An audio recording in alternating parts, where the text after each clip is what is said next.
The prairie had a way of swallowing things: wagons, cattle, whole men with strong arms and stronger promises. Jane learned that the hardest way the night her husband never came home. The plains stretched wide and merciless outside her small homestead, the tall grasses bending like waves beneath the restless wind.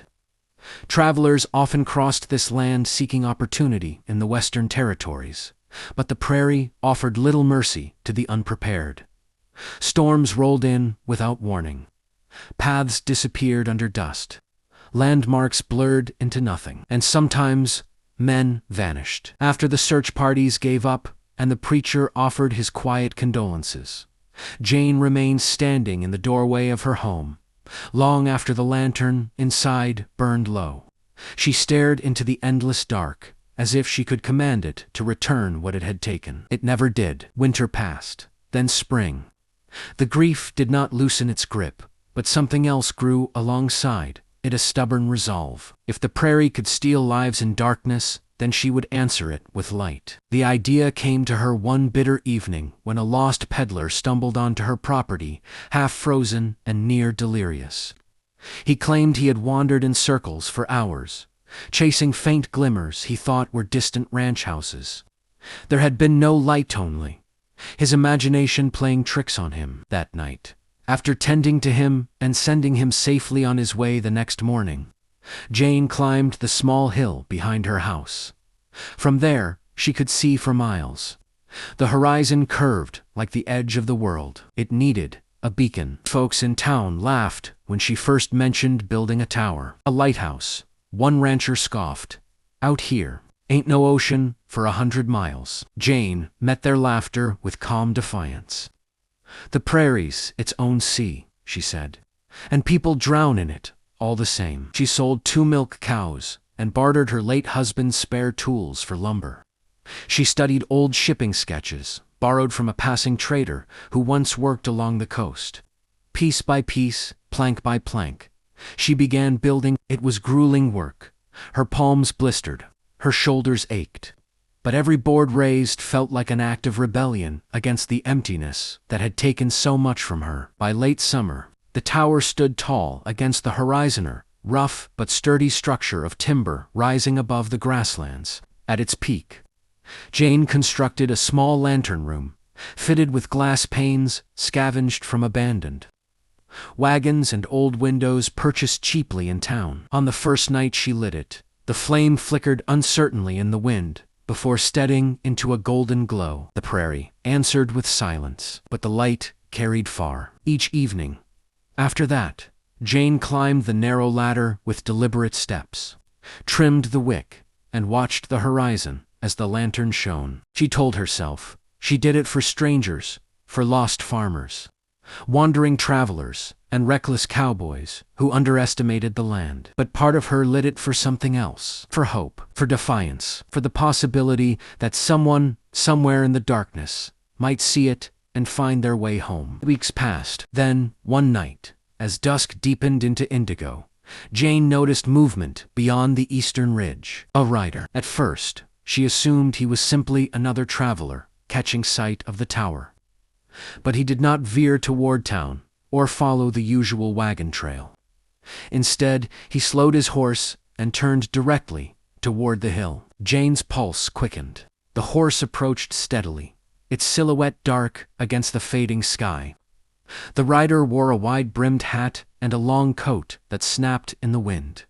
He did not call out, he did not wave. He simply stopped at the base of the hill and looked up at the light. Jane held her breath. For a long moment, neither moved.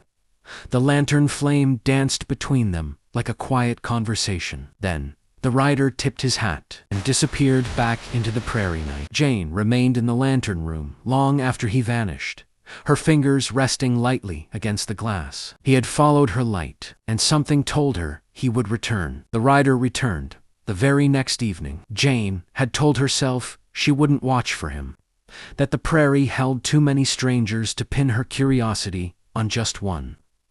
But as dusk softened the edges of the land, she found herself standing in the lantern room earlier than usual, hands resting on the sill, eyes scanning the eastern ridge. The wind was calm that night, The grasses moved in a low whispering sway, and then she saw him, a dark figure cresting the rise, steady and deliberate.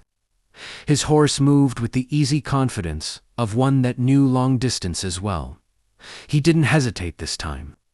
He rode straight toward the hill until he reached the same spot as before. Again, he stopped. Again, he looked up. Jane felt an odd tightening in her chest knot. Fear exactly, but something close to anticipation. The lantern flame reflected faintly in the glass between them, and for a brief moment, she wondered what he saw when he looked at her tower. Did he see a warning, a curiosity, or something warmer? Before she could think too long, she made a decision. Jane descended the narrow ladder, stepped outside, and began walking down the hill. The prairie felt different at night, larger, somehow more honest. Every footstep crunched softly in the dry grass. The rider didn't move as she approached. Up close, she could see more of him. His coat was worn but well kept. A leather satchel hung from his saddle. His face, shadowed by his hat, revealed strong features and eyes that studied her with quiet caution. "Evening," he said first. His voice was low and steady. "Evening," Jane replied, keeping her posture straight. "You've been following my light." A hint of a smile tugged at his mouth. "Seems that way. You lost." "Not tonight." That answer lingered between them. She folded her arms lightly. "Then why come?" He looked past her shoulder at the tower, the lantern burning gold against the darkening sky. "Out on the prairie, there ain't many steady things. Trails shift, weather turns. People move on." His gaze returned to hers. "That light doesn't—" Jane hadn't expected that. "It's meant to guide travelers," she said carefully. "It does." Silence settled, but it wasn't uncomfortable. The wind carried the faint scent of dust and sage. "My name's Diego," he added after a moment. "Jen." He nodded once, as if committing it to memory. She noticed the way his horse leaned slightly toward the tower, calm and unbothered. This wasn't a man passing through by accident. He knew these lands. "You ride at night?" "Often," she asked. "Most nights." He adjusted the reins loosely in his gloved hands. "Less traffic. Fewer questions." Jane studied him. And what kind of man avoids questions? A corner of his mouth lifted, the kind with a past. There was honesty in that answer, plain and unadorned. She recognized it because she carried her own past like a shadow. They stood there longer than strangers typically would. The prairie seemed to stretch endlessly around them, but the space between them felt smaller with each exchanged word. "I won't keep you," Diego finally said. "Just wanted to thank you." "For what?" "For lighting the dark." The simplicity of it struck her harder than she expected. He tipped his hat again, the gesture respectful, not flirtatious. Then he turned his horse in a smooth motion. "Will you come back tomorrow?" The question slipped from her before she could stop it. Diego paused, glancing over his shoulder. The lantern light brushed against his face, softening the edges of it. "If the light's still burning," he said, "it will be—" He studied her for one more heartbeat, then nudged his horse forward and disappeared into the vastness once more. Jane remained standing at the base of the hill, long after the sound of hooves faded. The prairie no longer felt quite as empty. That night, when she climbed back into the lantern room, she noticed something new inside herself, not the heavy ache of grief, nor the defiance that had built the tower. This was something quieter, curiosity, possibility. Outside, the golden beams stretched across the open land, and somewhere in the dark, Diego rode beneath it. By the fifth night, Jane no longer pretended she wasn't waiting for him. The prairie had settled into late summer stillness, the air warm even after sundown. Crickets hummed low in the grass, and the sky burned orange before surrendering to indigo. Jane lit the lantern, as she always did, carefully trimming the wick, shielding the flame from the breeze, but tonight her hands moved faster, her pulse quicker. She didn't have to search long. Diego appeared before the last line of daylight vanished, riding in from the east, as if drawn by something unseen. He slowed when he reached the hill, but this time he didn't stop at the base. He rode halfway up. Jane felt the difference immediately. She descended the tower and met him midway, her boots pressing paths into the dry grass.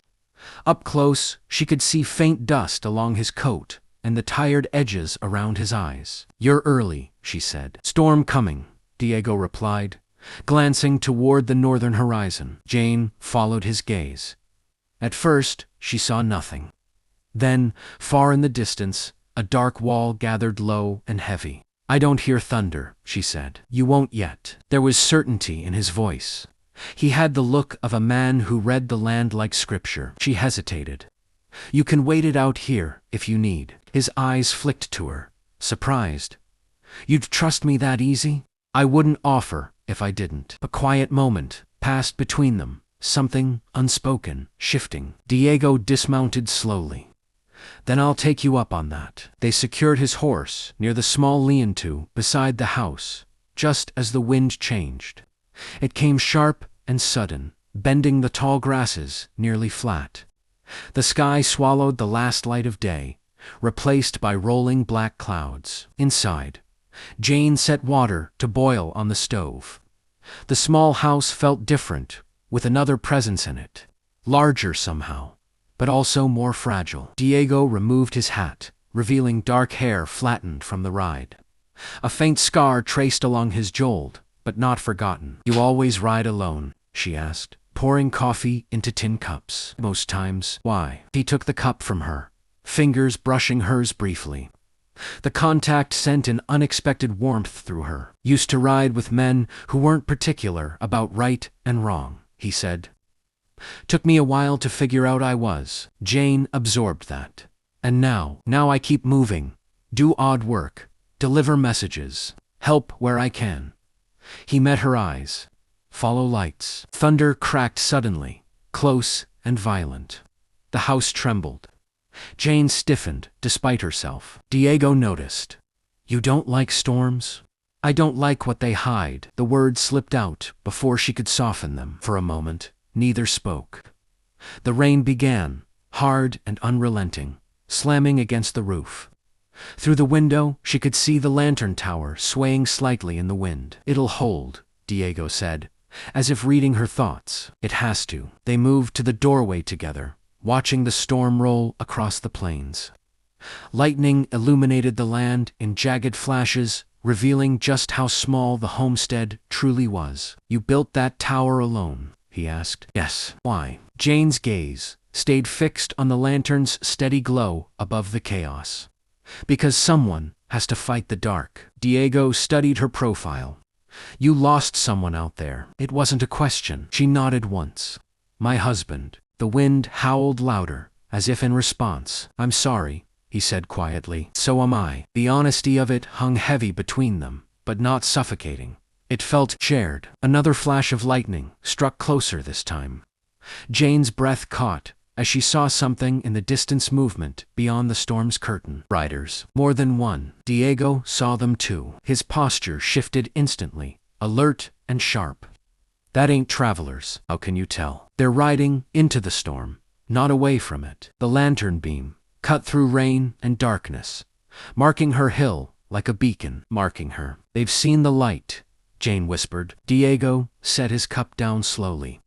"Then tonight, your lighthouse might need more than just a flame." Outside, the riders drew closer, their silhouettes flickering in the lightning. And for the first time since she built it, Jane realized her light could attract more than lost souls. It could draw danger. Diego stepped beside her, steady and unflinching. "Stay behind me," he said. But Jane didn't move. She had built this light, and she wasn't about to let the darkness take it. The storm swallowed the prairie whole. Rain lashed sideways, driven by brutal wind.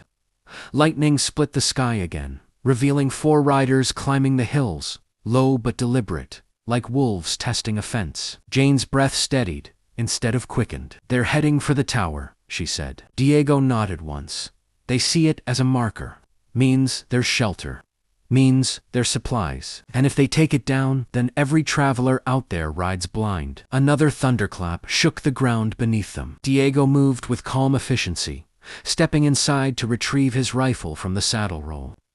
He checked the chamber, then looked at her. "You know how to shoot." Jane walked to the wall and lifted her late husband's shotgun from its hooks. "I know how to protect what's mine." For a brief second, something fierce flickered in Diego's eyes. The riders reached the base of the hill. One called out through the storm, "Faust, we see your light. We need shelter." His voice carried, but the tone beneath it wasn't desperation. It was expectation. Diego leaned slightly toward Jane. "They ain't freezing. They're hunting." Jane stepped forward onto the porch, rain soaking her hair instantly. "You can shelter in the lianto below," she shouted. "Storm'll pass by morning." One of the men laughed. "We'd prefer something warmer." Lightning illuminated their faces. Hard men, dust-worn and sharp-eyed, the kind who measured what they could take before asking permission. "No," Jane answered firmly. The lead rider nudged his horse forward. "Another step. That light of yours can be seen 10 miles out. You're advertising." Diego stepped into view beside her, rifle visible but not raised. "Advertising what?" "Opportunity." The storm howled louder, but the tension between them was louder still. For a heartbeat, no one moved. Then the lead rider's gaze shifted between Jane and Diego. Calculating. "You ride with her?" he asked Diego. "I stand with her." The answer was simple, final. Rain streamed down Diego's face, but he didn't blink. The riders hesitated. They had expected a lone widow, an easy mark. Instead, they found resistance. "You don't want trouble," Jane said steadily. "You've got cover below. Take it and move on come morning." Another crack of thunder rolled overhead, closer than before. The horses beneath the riders shifted nervously. The lead man spat into the mud. "Fine," he muttered. "We'll take the lean-to." But his eyes lingered on the tower. From the light, they dismounted reluctantly and led their horses downward. Diego didn't lower the rifle until they were well clear of the house. Jane exhaled slowly. "They'll try something," Diego said quietly. "I know." The storm intensified for another hour, rain pounding the roof like a drumbeat. Jane and Diego remained awake, watching from the window as the men below huddled in the makeshift shelter. Lightning flashed again and Jane saw one of them glance up toward the tower. "They're waiting," she said. "For what?" "For the storm to cover their noise." As if summoned by her words, the lantern atop the tower flickered violently in a gust of wind. Diego's eyes snapped upward. If they can't have the shelter, they might take the light. Jane didn't hesitate. She grabbed her oilskin coat and stepped into the rain. "Jane, they won't touch it." She ran up the hill toward the tower, wind pushing against her like a living thing. Diego followed close behind. One of the riders broke from the lean-to, moving toward the hill in the storm's cover. Diego raised the rifle. "Stop right there." The man froze. "You burn that tower," Diego shouted over the wind, "and you'll answer for it." The lightning struck. Again, this time so close, it lit the entire prairie white. For a suspended second, everything was clear. The tower standing tall, Jane at its base, Diego beside her, rifle steady. The rider looked at them. Both saw the resolve written plainly in their stances. This wasn't fear. This was defiance. He slowly backed away. By dawn, the storm had passed. The riders were gone. The lantern still burned. Jane stood at the top of the tower as the first light of morning broke across the plains. Diego joined her, climbing the ladder with quiet strength. The land stretched endless and clean beneath them, washed new by rain. "You didn't hide," he said softly. "Neither did you." They stood shoulder to shoulder, watching the sunrise. The prairie felt different now, not smaller, but shared. Diego glanced at her, something deeper than admiration in his eyes. "You lit that tower to guide the lost," he said. Jane met his gaze. "Maybe," she replied. "It brought someone home instead." Below them, the golden lantern dimmed in the daylight, but its purpose had already been fulfilled. And this time, the darkness had not won. The prairie felt changed after the storm. Not quieter. Not quieter never, that the wind still moved through the tall grass in restless whispers, and the horizon still stretched wide and indifferent. But something in the air had shifted. Jane felt it, as she stood at the top of the lantern tower that evening, watching the sun sink low and gold. Diego had not left. He had meant to. She knew. She saw it in the way he saddled his horse that morning after the riders disappeared, vigilant, careful, prepared to move on as he always did. But he hadn't ridden east. Instead, he had stayed. He helped repair a loose shutter, shaken by the storm, reinforced the lean-to, checked the tower's support beams, without being asked. He moved around the homestead like a man uncertain whether he belonged, but hoping he might. Jane lit the lantern. As twilight settled, the flame caught quickly, steady and bright. She adjusted the glass panes and stepped back to admire the glow stretching across the prairie. Behind her, she heard boots on the ladder. Diego emerged into the lantern room, hat in hand. "I figured I should see it from up here," he said. "It looks different from the ground," Jane replied. He stepped beside her, close enough that she felt the warmth of him through the cool evening air. They watched as the first stars appeared. "You ever think about stopping?" she asked quietly. "Riding." "Yes." He didn't answer right away. "I've spent a long time moving," he said finally. "Long enough that staying feels unfamiliar." Jane nodded. "Grief can make a person stand still too long. Fear can make them run too far." He looked at her, then not past her, not beyond her, but directly at her. "You afraid of standing still?" he asked. "Not anymore." The wind brushed gently against the tower, but it was no longer threatening. It felt almost protective, circling the structure like a guardian. "I built this so no one would be lost out there," Jane said softly. "But I think I was the one wandering." Diego's expression shifted, something tender breaking through the guarded edges of him. "And now," she turned toward him fully, "now, I'm not alone in the dark." The words settled between them with quiet certainty. Below, the prairie stretched endless, but it no longer felt empty. The lantern's golden beam cut across the grasslands, steady and unwavering. Diego stepped closer, his hand brushing hers. "I don't have much to offer," he admitted. "No land to my name. No promises of wealth." Jane smiled faintly. "I've had land and promises before." He studied her, searching for doubt. He found none. "I can help build," he said. "Help protect it. Help keep the light burning." The simplicity of it struck her deeper than grand declarations ever could. "You'd stay?" she asked. "If you'll have me." Jane reached for his hand fully this time, her fingers weaving into his. "This tower was built to guide the lost," she said. "Seems it worked." Diego let out a soft breath that almost sounded like a laugh. "You're the only woman I know who'd build a lighthouse in a sea of grass. And you're the only man I know who'd follow it every night." The prairie wind carried their quiet laughter outward, scattering it across the land. For the first time since her husband's disappearance, Jane felt something settle in her chestnut grief. Not defiance. Peace. Below them, far in the distance, a faint flicker moved along the horizon, a lone rider adjusting his path toward the golden beam. Jane squeezed Diego's hand gently. "Looks like someone needs the light." He nodded. "Then we'll keep it burning." Side by side, they stood in the lantern room as night fully claimed the prairie. The tower no longer symbolized loss or resistance. It stood for hope, for second chances, for love found not in the safety of calm waters, but in the courage to shine against the dark. And each evening after, as the sun dipped low and the lantern sparked to life, travelers across the plains would see it steady, warm, unwavering, a beacon, a promise, a home. Don't forget to like, comment, and subscribe for more Western stories.